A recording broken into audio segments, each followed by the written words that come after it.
Rapid action ব্যাটালিয়নের intelligence wing অর্থাৎ জিয়াউল হাসান যে সময়ে র্যাবের ইন্টেলিজেন্স উইংয়ের প্রধান ছিলেন, তিনি এই সমস্ত লোকদেরকে গুম করে তাদেরকে বরিশালের অবস্থিত র্যাপিড অ্যাকশন ব্যাটালিয়ন 8 তাদের সহযোগিতা নিয়ে সেখান থেকে চরদুয়ানি হয়ে, চরদুয়ানি ঘাট থেকে চরদুয়ানি খাল হয়ে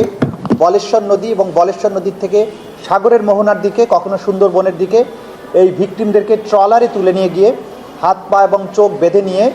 তাদেরকে মোহনার কাছে গিয়ে জোয়ার ভাটার হিসাব করে তাদের মাথায় গুলি করে, বুকে গুলি করে হত্যা করা হতো। এরপর পেট চিরে নাড়িভুড়িগুলো বের করে ফেলে দেওয়া হতো এবং এরপর ওই মৃতদেহের সাথে তাৎক্ষণিকভাবে সিমেন্টের ব্যাগ অথবা ইটের ব্লক বেঁধে তাদের লাশগুলোকে ডুবিয়ে দেওয়া হতো। কখনো কখনো কিছু এলাকায় বনদস্যু অপারেশনের নামে এই অভিযানে যাওয়া হতো। ভিকটিমদেরকে হাত পা চোখ বেঁধে ট্রলারে নেওয়া হতো, জঙ্গলের ভিতরে গিয়ে ব্যাপকভাবে গোলাগুলি করে একটা আবহ তৈরি করা হতো যে এখানে অনেক যুদ্ধ হয়েছে দস্যুদের সাথে, এবং ভেতর থেকে কয়েকজনের লাশ বের করে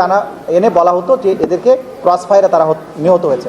মূলত আমাদের এই তদন্ত রিপোর্টের মূল কথা হচ্ছে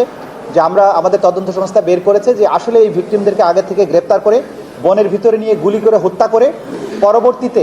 সাংবাদিকদের সাথে নিয়ে গিয়ে বন্দুকযুদ্ধের অভিনয় করে ভেতর থেকে লাশগুলো বের করে এনে বলতো যে এখানে তারা ক্রস ফায়ারে মারা গিয়েছে।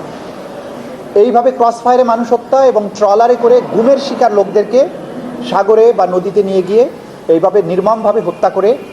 তাদের লাশ যে গুম করে দেয়া, এইরকম 104 জনের ব্যাপারে এখন পর্যন্ত এই মামলায় অভিযোগ আনা হয়েছে। এই আসামির বিরুদ্ধে আরও অনেক গুমপূর্বক খুন এবং তাদের লাশ পেট কেটে নদীতে সাগরে ভাসিয়ে দেওয়ার আরও বেশ কিছু